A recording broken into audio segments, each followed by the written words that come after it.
Hey there, great to see you again on our part four of our series. Today we're going to be talking about something practical, powerful, and often overlooked in our spiritual walk. That's the B word, budgeting.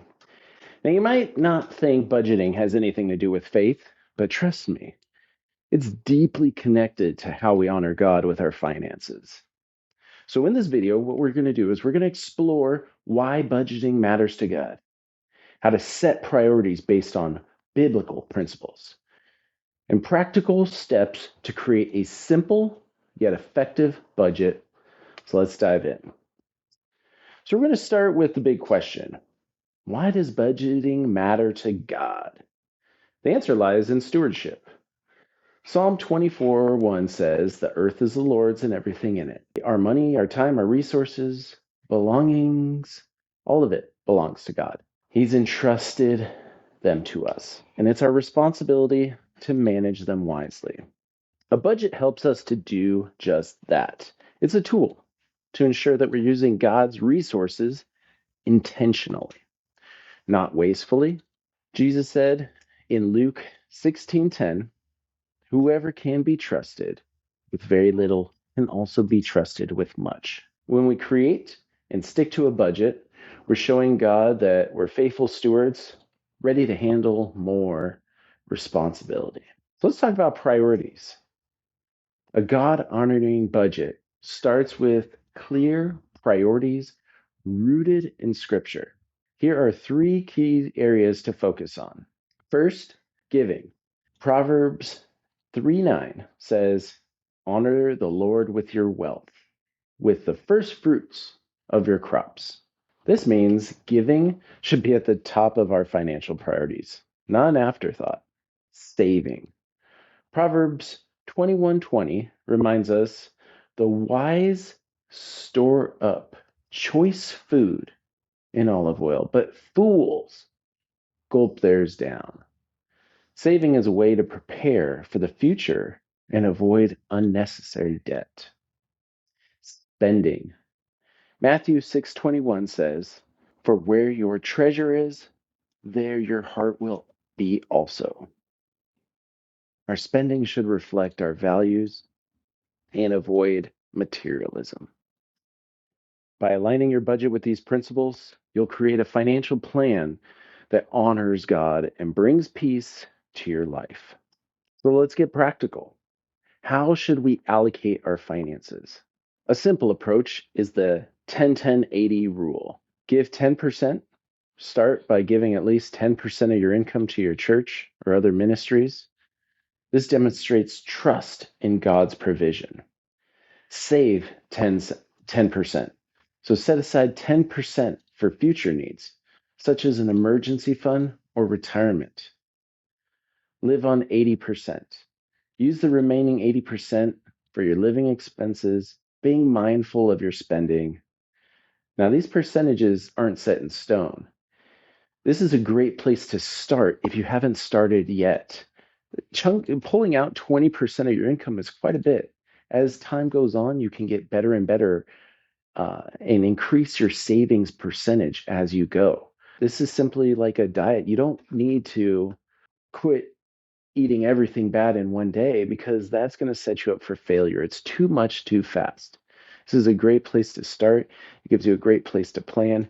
As you get better, more financially fit, you can start cutting more and more out of your life. The key to create a plan is basically you want to create one that reflects your unique situation and your priorities. Now that we've covered why and what, let's talk about how. Here's some tools and tips to help you create a simple yet effective budget. The first thing is, what are you even doing with your money? So you got to track your income and your expenses. Start by just writing it down. All your sources of income and everything that you spend money on, all the expenses, not only your bills, but are you buying coffee? Did you spend this at the gas station? This gives you a clear picture of where you are and where you're starting.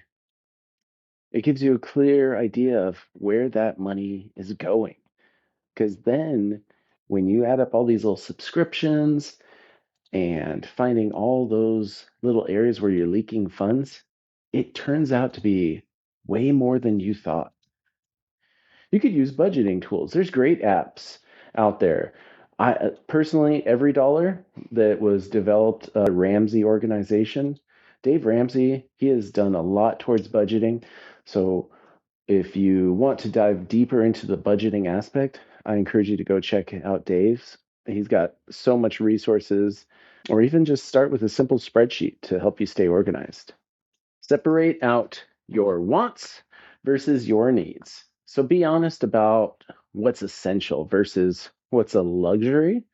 This helps you cut unnecessary spending, like your daughter constantly wanting to go to Chick-fil-A after she gets out of, gym practice or something like that. Plan for irregular expenses. So set aside money for things like car repairs, medical bills, or annual subscriptions, which tend to be a little bit more expensive. Review and adjust regularly. Life changes, so will your budget. Revise it monthly and make sure it still works for you and your spouse.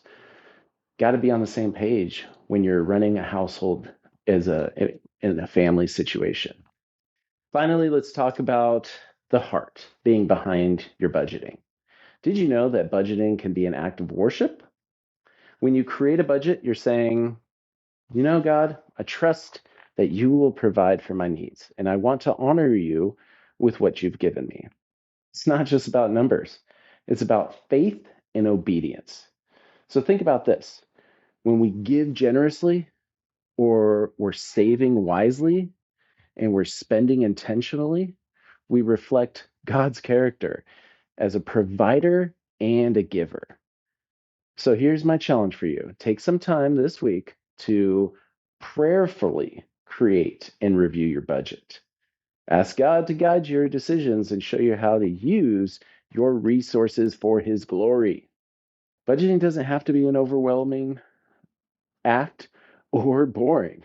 When you approach it with the right perspective, it becomes a tool for peace, purpose, and worship. If this video encouraged you, please like it. Share it with somebody that might need it. And subscribe for more biblical insights. In our next video, we're going to dive into the power of generosity and how to transform not just your finances, but your heart. Until then, stay faithful, stay focused, and remember your budget can glorify God. God bless.